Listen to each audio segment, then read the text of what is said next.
Hello, my name is Memo. This is my channel, Fancy Memo. Welcome back to my channel, and welcome back to this week where I talk about the best and worst music in 2024. We've gone through several lists so far, and now we end things off with my top 50 albums of the year list. This was very difficult to create because this was such an amazing year for music. It really was tough to make this list. I don't even feel confident with this list, to be honest. I feel like I'm missing a few albums. I've snubbed a few, but you know what? I'm just gonna go with it.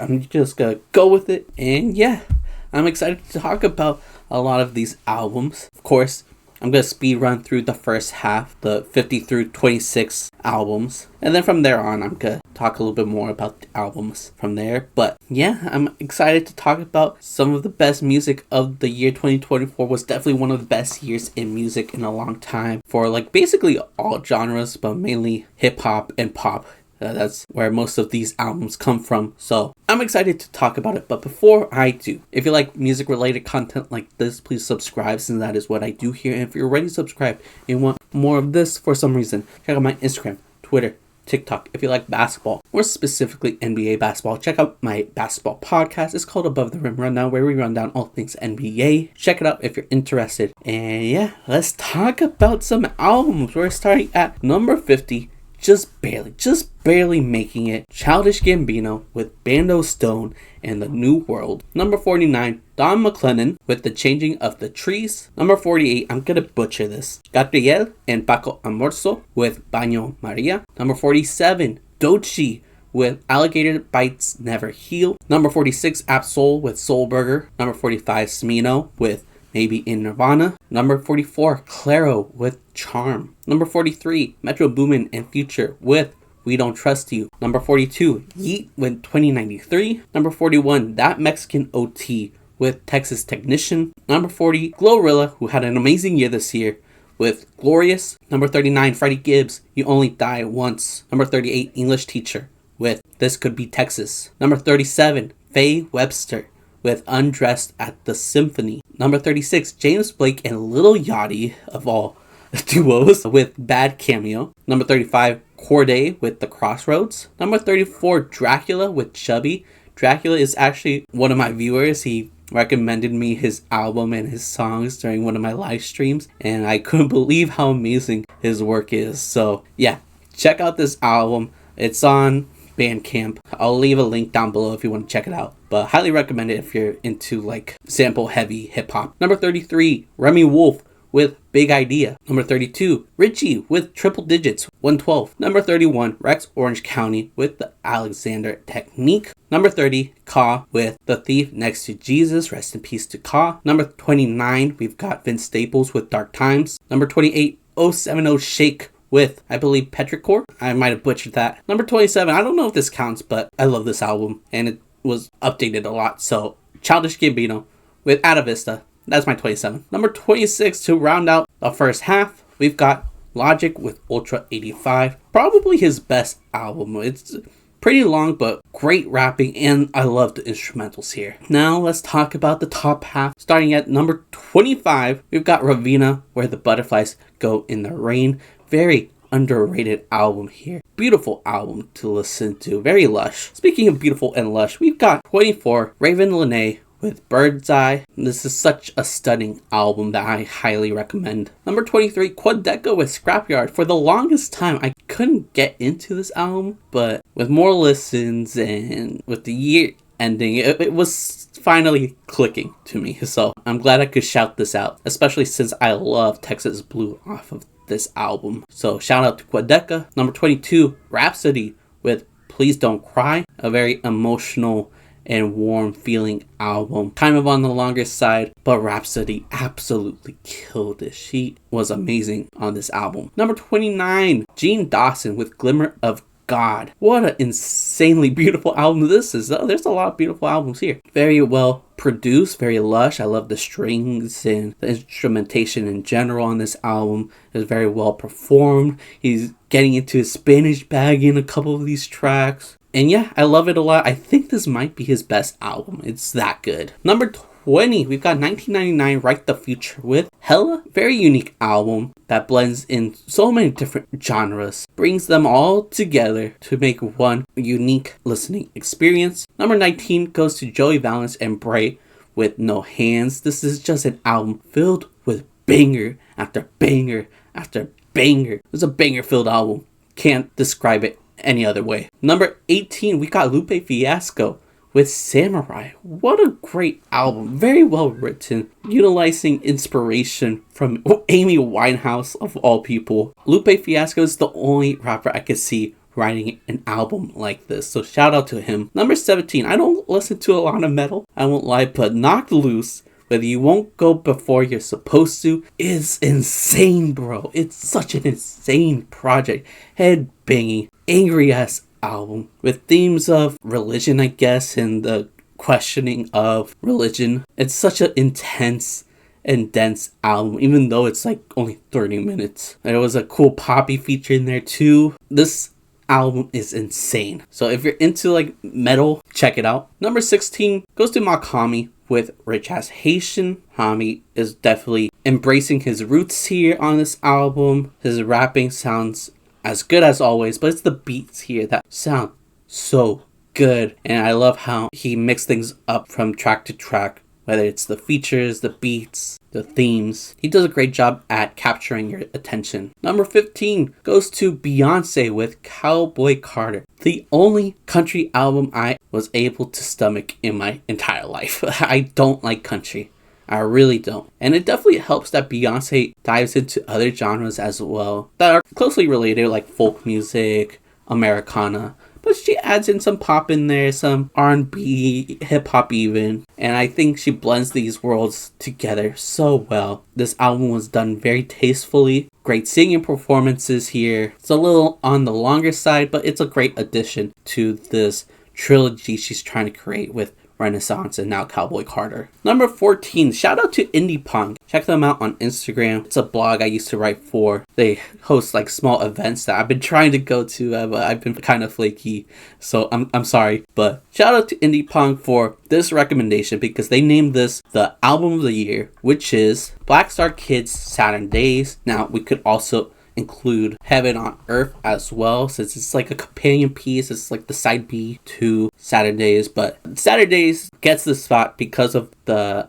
futuristic production here, the high quality rapping, the creativity as well. This is a very interesting concept album that I don't want to spoil, but it's very dystopian, futuristic. It involves death as well, but in the lens of a black person. You'll get it when you listen to it, but yeah, highly recommend this. It's sad that I just discovered BLACKSTARKIDS, and this is apparently their last two albums together. They're dismantling, unfortunately, but at least they are leaving off on a high note because this is some killer music. If you're into like alternative hip hop, if you're into like Tyler the Creator, Brockhampton, Genesis Owusu, I get hints of Caro Bonito in there as well. If you're a fan of those artists, you'll be a fan of BLACKSTARKIDS. They implement those sounds but do it in their own way. So shout out to them. Number 13, I've got Schoolboy Q with Blue Lips, another amazing addition to this West Coast rapper's amazing discography. This is by far one of Schoolboy Q's most personal albums. It's very moody, very mature, with some great production, experimental at times as well. It's such an odd album, but also at the same time a very captivating album as well, with him going into some depressing themes at times. So yes, shout out to Schoolboy Q. Number 12, I'm giving it to Caliuchis with Orquídeas, if I'm saying that right. It's orchid in Spanish. It's a Spanish album this time from Caliuchis, who is expanding her musical talents to different genres on here. Yeah, we got the Latin pop, which we've gotten before, a little bit of R&B pop as well, but she also delves into cumbia. She delved into disco on here. She's trying a lot of new things on this album, and it works out super well with a lot of fun tracks on here. It's a fun listen, great listen. Another amazing addition to an incredible discography. Very underrated discog from Kali Uchis. She deserves all the flowers in the world because she is so talented. The singing is great here. Some of my favorite songs of the year comes from this album. Kali killed it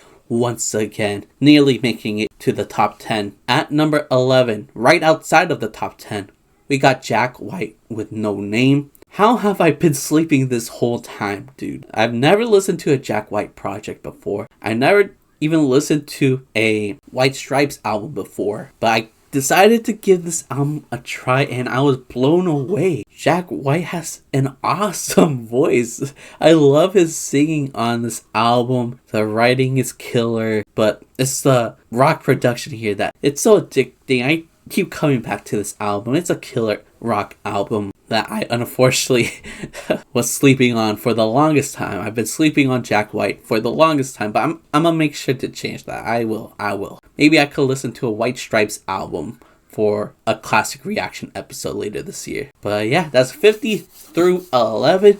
Now it's time for the top 10. Top 10 time, ladies and gentlemen. At number 10, we got Porter Robinson with Smile. I was kind of late on this album. I don't know why. Like, I was a fan of Porter's last album, so I was kind of late to checking out this album, and I wish I wasn't. I wish I had more time with this album, honestly, and more listens, because it's so good. It's so good. It's so addicting, dude. Porter Robinson is going in a different direction, in a more pop rock direction. There's some electronic in there as well, as always, you know, but he's really going with this pop rock direction and doing it justice. It's so fun to listen to, very addicting to listen to. It's very upbeat, and when I say addicting to listen to, I really mean I love going back to this album. I just feel good listening to this album. Porter Robinson did his thing. Porter Robinson decided to switch things up on us, and it panned out. It worked so well. This might be my favorite project of his, honestly. It's such a unique and cute album. So that is my number 10. Number 9 goes to Charli XCX with BRAT. I know a lot of people are claiming this to be album of the year, and it's at number 9, but I still love this album. I think there's some flaws within it, but it's such a killer album. One of the best produced pop albums of the year. When we talk to B2B or 365, Everything is Romantic, there's some of the most unique pop instrumentals you'll hear on this album. At points, Charli XCX is having a lot of fun with this album, dropping bangers, making great club classics even. But she also gets vulnerable as well, talking about her future, talking about Sophie, talking about several different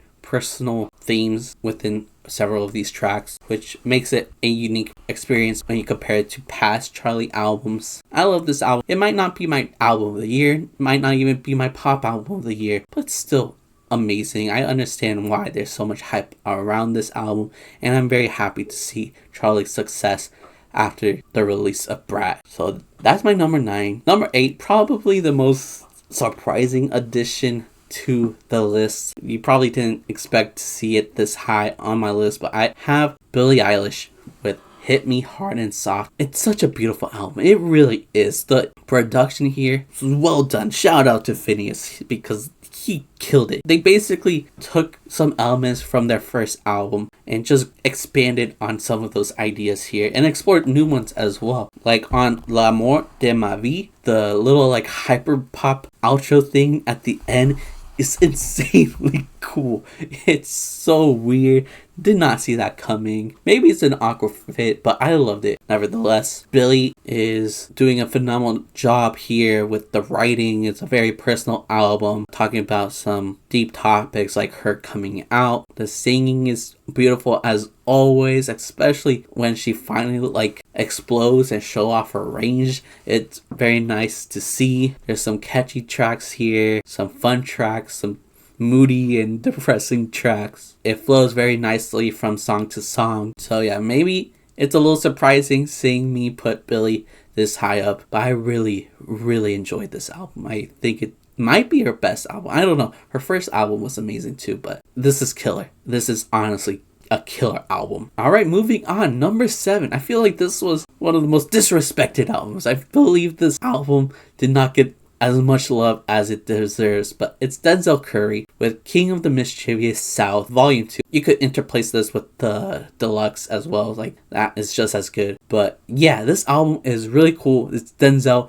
diving into the southern hip-hop world and doing it justice. You know, the Denzel sounds so natural over these southern hip-hop beats. He sounds aggressive at times. I like the slower tracks as well though. Like that part of the album grew on me a lot. A lot of insane features on here, like ASAP Rocky, Tia Corinne, That Mexican OT, just to name a few. There's a bunch though. There's a bunch. I love the skits that were laced throughout this album. It transitions so nicely. It is truly a love letter to southern hip-hop. Might not be the most lyrical dense album. You don't need a spiritual miracle album to have an amazing album. Like, I love this album more than most Denzel albums, honestly. I truly believe this is better than like Melt My Eyes or Unlocked. I think this is the second best project behind Taboo. I love it that much. Some people might not agree. Some people probably prefer the more lyrical Denzel, but to me, this is just as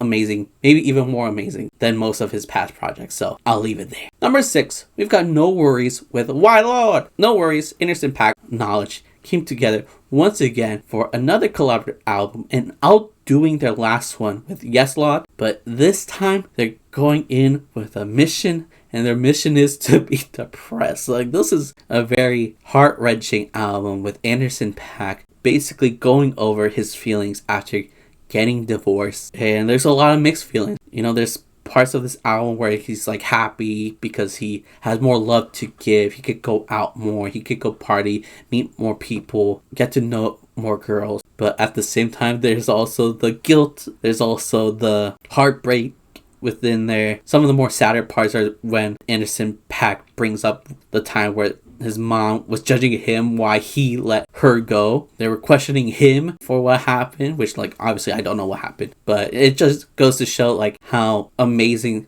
his partner was for the people in Anderson's life to wonder what he did. So I think he even knows he lost someone great. But yeah, it's a heart-wrenching album. Knowledge killed it on this album. There's some great instrumentals on here. He implements some strings at times, electric guitars even. It's a really cool, moody, lo-fi album, and I think it outshines their last album as well. So that's number 6. Now we're in the top 5, ladies and gentlemen, and at number 5 I've got Kendrick Lamar with GNX, one of the most addicting albums of the year. I have to force myself not to go back to this album anymore because it's that good. There's just so much replay value, and that is because Kendrick Lamar, instead of going into his conceptual bag once again, instead of making this very dense lyrical album, he came through with a fun, short little West Coast hip-hop project with some great bangers like Dodger Blue, which is like a love track to LA, Squabble Up, TV Off, Peekaboo, Hey Now, a lot of bangers. Like Dodger Blue though, there's a lot of moodier tracks as well, like Luther, some amazing well-written tracks as well, like GloRilla, Reincarnated is insane. The Hard Part 6, bro, come on. It might not be as deep or conceptual as like a Mr. Morale, but it's still an amazing project, a fun project, a project that I will be going back to a lot more, especially since I'm done making this list. I'm gonna be happy to dive into this album again and again and again and again, especially as a West Coast guy myself. I just love everything he did here, so shout out to Kendrick. At number 4, it's my rock album of the year with Geordie Greep with a new sound. One of the most unique sounds, I guess, in rock music is coming from this album. This is such a weird, kooky, unique album. You can't name another album that sounds like this. This album implements rock with jazz, with samba even. I heard he brought like Brazilian artists to come in and help him out with this album. It's such a weird album with like a very weird theme too. Like Geordie Greep and his lyrics is outlandish. Like, there's a lot of out-of-pocket moments on this album. Some of you will like it, some of you might not like it, but that's kind of the purpose. It's supposed to be provocative. It's such a weird album, but it's such a fun listen as well. I promise you, when you go into this, there is no consistency. It's just quirky moments after unique moments after absurdity. You'll never know what to expect while listening to this album. It's very weird. Shout out to Geordie Greep. I'm sad that Black MIDI is no longer a thing, but at least Geordie Greep was able to branch off and create one of the most unique and weirdest albums I've heard, definitely in this year. It's hard to name another one quite like this. Alright, number 4, we got one of my favorite artists of all time, probably my second favorite, right behind Kendrick at the moment, with Tyler the Creator and Chromacopia. This is such an amazing album. It is kind of all over the place sonically, thematically even as well. But there is this loose theme of being yourself that I really like. Living your true life. Taking off that mask and being the person you want to be. And he utilizes different stories and different metaphors throughout this album to portray that theme. It's a very well written album. Very personal album. Definitely Tyler's most affordable album yet. With all that said though, there's still those bangers that you always come back for when we talk about Tyler's music. He still provides those bangers with Sticky. He's rapping his ass off on some tracks. He's doing some nice singing on like Darling I or Judge Judy. It's such a unique album from Tyler, which is why I like him so much. He always drops unique project after unique project, and this is no different. The features here are great as well. We got Schoolboy Q, we've got Doechii, we've got Childish, Gambino, and more. This is an amazing album. I love going back to it, and I think this is like a top 3 Tyler album, which is funny because it lands at number 3 on this list. Time to move on. Number 2 goes to my pop album of the year, which is Magdalena Bay with Imaginal Disc. I've been saying Magdalena Bay for the longest time, but I think I've been saying it wrong and nobody has told me. So yeah, Magdalena Bay has my pop album of the year because this is simply one of the greatest pop albums I've ever listened to. This is so cool. It's a concept sci-fi story about this character trying to figure out her true self in this weird sci-fi, futuristic, spacey world. It sounds insane, I know, but it's done so well, and it brings up these different themes of being your true self, what society thinks, brings up the purpose of life even, the importance of love, and it's delivered in this like futuristic package. This is honestly what I believe is going to be the future of pop music, which I believe that's what I said about their last album, Mercurial World, that I'm a big fan of. But this is also amazing. This is also mind-bending, but probably more so, with so many moments that just blows my mind. There's like several songs here with outros that truly leave me amazed. Like, you should watch my first reaction to this album. It's probably my best reaction video this year, because my mind was blown from track to track. There was no moment on this album where I felt bored. There was no moment on this album that I was not amazed. This was truly one of the best listens I've ever had in my life. It's amazing. Magdalena Bay continues to take their influences and just expand on that in ways that only they can. I think the most obvious example of that is their ABBA influence on Cry For Me. That song is so good. It was one of my most listened to songs of the year. I loved it a lot. It's a beautiful album. It really is. It's so insanely good. I love it a lot. That's why it's this high on the list. And in any other year, this would be album of the year with ease, honestly. But this year, I did give a 10. I gave 110, and that 10 out of 10 album belongs to JPEGMAFIA with I Lay Down My Life For You.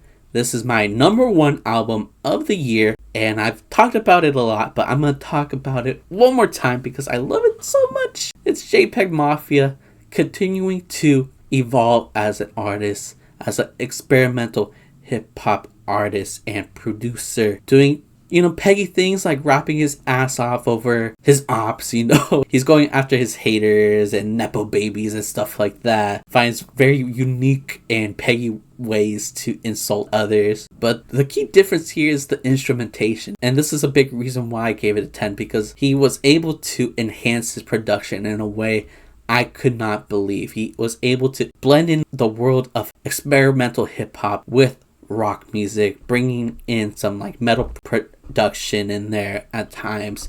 I love how it was implemented. I love how glitchy this album could be sometimes, how ferocious, aggressive, headbanging. And even though there's a lot of that, there's also a lot of beautiful moments as well where he brings in these strings and the track sounds a lot moodier, where the album sounds sadder, and there's some depressing and vulnerable moments on here as well within his writing, which isn't something he does often. This album has a lot of replay value for me. This is truly a one-of-a-kind experience that only JPEGMAFIA could provide, and I didn't even know he could do something like this. And it works out so well because he's always had this like punk aesthetic to him within his raps. He'd be screaming his brains off in several of his past work, and it definitely pans out well here. I think this is an amazing album, a truly one-of-a-kind album. You can't tell me an album that sounds like this. You just simply can't. Vince Staples, Denzel Curry, Buzzy Lee, freaky features on here were all great. There's no bad moment at all. There's no bad song even. I gave it a 10 for a reason. So that is why JPEGMAFIA and the album I Lay Down My Life For You is my album of the year. Let's go. Let's go. So yeah, this is my 2024 album of the year. Let me know your album of the year down below. But that'll be it for this week. Or is it? I don't know. But that will be it for this video. That is my top 50 albums of the year. I hope you all enjoyed. I love making these lists every year. This week is one of my favorite weeks of the year, so I'm glad to share my thoughts and opinions to you all about music that I either hated or loved. So thank you guys for an amazing year. I really had fun making not only these videos but all the videos I have made so far this past year. It's been really fun, and I hope we have another great year in 2025. But yeah, I'm gonna end things off here. So thank you guys for watching. If you like the video, makes sense, right? Comment down below what is your album of the year. Mine is I Lay Down My Life For You by JPEGMAFIA. Let me know yours down below. If you like music related content like this, please subscribe, so that is what I do here. And if you're already subscribed and you want more of this for some reason, check out my Instagram, Twitter, TikTok. If you like basketball, more specifically NBA basketball, check out my basketball podcast. It's called Above the Rim Rundown, where we run down all things NBA. Check it out if you're interested. But that will be it for me. So thank you guys for watching. I love you guys. Goodbye. Later.